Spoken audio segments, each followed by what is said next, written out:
আমার শরীরের মধ্যে পোকাগুলা দিয়েছেন কে? বলে আল্লাহকে দিয়েছেন। আল্লাহ দিয়েছেন। এই পোকাগুলার খাদ্য আমাকে বানিয়েছেন। ও রহিমা, এই পোকাটা পড়ে গেল, কাল কিয়ামতের দিন যদি আল্লাহর কাছে আরজ করে, আল্লাহ গো তোমার নবীকে আমার রিজিক বানিয়েছিলাম, কিন্তু তোমার নবী আমার উপরে রাজি না থাকার কারণে আমি তোমার নবীকে ভক্ষণ করতে পারি না। রহিমা রে, ও রহিমা, এই আরজ যদি এই পোকাটা আমার আল্লাহর কাছে করে, আমি আমার আল্লাহর কাঠ করার মধ্যে ধরে পড়ে যাব। বলেন সুবহানাল্লাহ।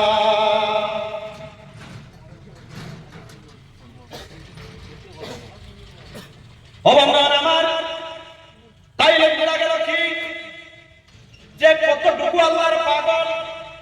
ও বন্ধুগণ আমার, যেই সময় এই পোকাগুলা, যেই সময় হযরতে আইয়ুব নবীর জিহ্বার মধ্যে চলে গেলেন, এই সময় আইয়ুব আর সহ্য করতে পারলেন না, আল্লাহর কাছে দোয়া করলেন, বললেন আল্লাহ গো, ও আল্লাহ, আমার বড় আশা ছিল গো আল্লাহ, আল্লাহ গো এই জিহ্বাটা দিয়ে আমি তোমার নাম নিতাম গো আল্লাহ, আজকে পোকাগুলা আমার জিহ্বার মধ্যে চলে আসলো, আল্লাহ গো আমার এই জিহ্বাটা তুমি পোকা বর্জন করে ফেলে, ও আল্লাহ তুমি বলো আমি তোমার নাম আমি কি দিয়ে জপ করব। বলেন সুবহানাল্লাহ। ও বন্ধুগণ আমার, আল্লাহ দেখবেন আমার আইয়ুবকে আর নষ্ট করার দরকার নাই, ইবলিসকে ডাকতে বলেন, ইবলিস আয় দেখে যা, দেখে যা আমার আইয়ুবের আর কি আছে, বলে কিছুই নাই, বলে এরপরে আমার আইয়ুব আমার রাস্তা থেকে সরছে, বলে না আল্লাহ সরে নাই, সরে নাই। আল্লাহ বললেন আমি আমার আইয়ুবকে আমি মাফ করে দিলাম, আমার আইয়ুবের যা কিছু ছিল আমি আমার আইয়ুবের সব কিছু ফিরিয়ে দিলাম। বলেন সুবহানাল্লাহ। ইয়া রাসূলুল্লাহ, ইয়া হাবিবাল্লাহ, ইয়া রাসূলুল্লাহ, হিবাল্লাহ, ইয়া রাসূলুল্লাহ, লা গোসল করাইয়া কাফন পরাইয়া, গোসল করাইয়া কাফন পরাইয়া, রাখিবা যখন কবরে শুয়াইয়া, লয় বকুলে গুলাম জানিয়া, ইয়া রাসূলুল্লাহ, ইয়া রাসূলুল্লাহ, ইয়া হাবিবাল্লাহ, ইয়া রাসূলুল্লাহ,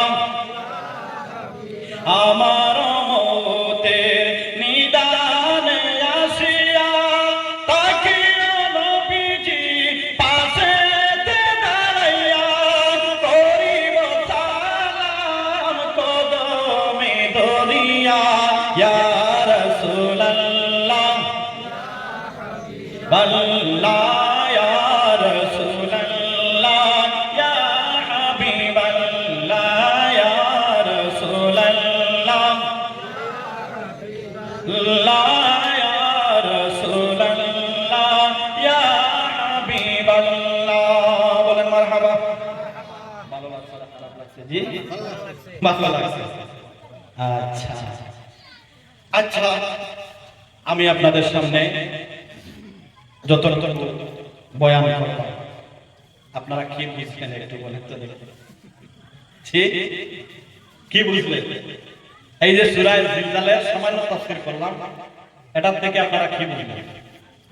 যে একদিন আমরা চলে যাব, আমরা কি করব? দুনিয়া থেকে চলে যাব, আর অনুপরিমাণে যদি আমরা সওয়াবের কাজ করি, এটা আমরা কি করব? দেখতে পাবো। জি, আর অনুপরিমাণ যদি আমরা গুনাহের কাজ করি, তাহলে আমরা এটাও দেখতে পাবো। আর যদি আমরা সাদকা করি, মাদ্রাসার খেদমত করি, এটা দেখতে পাবো না? জি না, এটাও দেখতে পাবো, এটাও দেখতে পাবো। আচ্ছা, আপনাদের কাছে ছোট্ট একটি আরজ, এই যে আপনাদের গ্রামের মাদ্রাসা, এলাকার মাদ্রাসা, এই মাদ্রাসা চলবে না বন্ধ হবে? আপনারা বলেন, চালাইবা না বন্ধ করবা? জি, কে কে চালাইবা, কে কে কার মনোভাব আছে যে মাদ্রাসাটা চলবে, একটু হাত তুলে দেখুন। আর যারা তুলছেন না মানে আপনাদের মনে কি মাদ্রাসা বন্ধ হয়ে যায়? জি, আচ্ছা, যারা যারা তুলছে মাদ্রাসাগুলা, আমাদের যে সরকারি মাদ্রাসাগুলা ছিল এগুলা তো শেষ, এখন কওমি মাদ্রাসার দরকার আছে কিনা? ইমাম সাহেবদের দরকার আছে কিনা? মারা যাওয়ার পরে জানাজার দরকার আছে কিনা? না জানাজা লাগবে না? কার কার জানাজা লাগবে না একটু হাত তুলে দেখা। জি, সবার জানাজা লাগবে তো?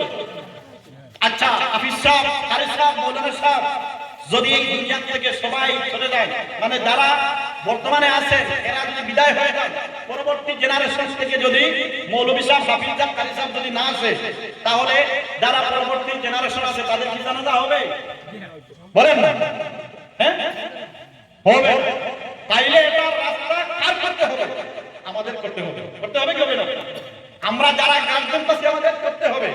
হ্যাঁ, আমার ছেলে নাই, আমি যদি পড়াইতে পারি না, তাহলে আরেকজনের ছেলে, এই যে গ্রামের মসজিদগুলোর মধ্যে যে ইমাম সাহেবগুলো আছে, এই গ্রামের যে সময় একজন মানুষ মারা যায়, জানাজা কে পড়ায়? ইমাম সাহেব। তাইলে ইমাম সাহেবদের প্রয়োজন আছে কিনা? জানাজার প্রয়োজন আছে। আচ্ছা, আপনার নিজের জানাজার জন্য এই মাদ্রাসার মধ্যে কে 1000 টাকা দেয়?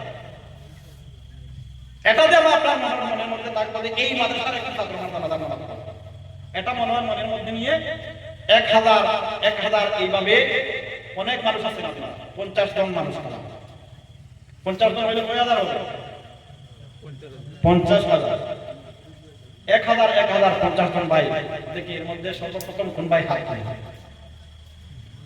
না, তাই তো বোঝা যায় আমাদের এদিকে মানুষ দিতে অনেক বাধা, অনেক মানুষ আমাদের এদিকে। তো আপনাদের এই এলাকার মধ্যে একটা মাদ্রাসা, আর কি মাদ্রাসা আছে? আমি তো আর এই এলাকার, আমাদের এদিকে কোনো মাদ্রাসা, কিন্তু প্রতি বছরে একটা যে সময় হয় জলসা হয়, একটা জলসার মধ্যে এই যে নিজামী, আমাদের নিজামী সাহেব আসছেন, এই মাদ্রাসার মধ্যে এক জলসার মধ্যে 10-12 লক্ষ টাকা কালেকশন হয়। বলেন সুবহানাল্লাহ।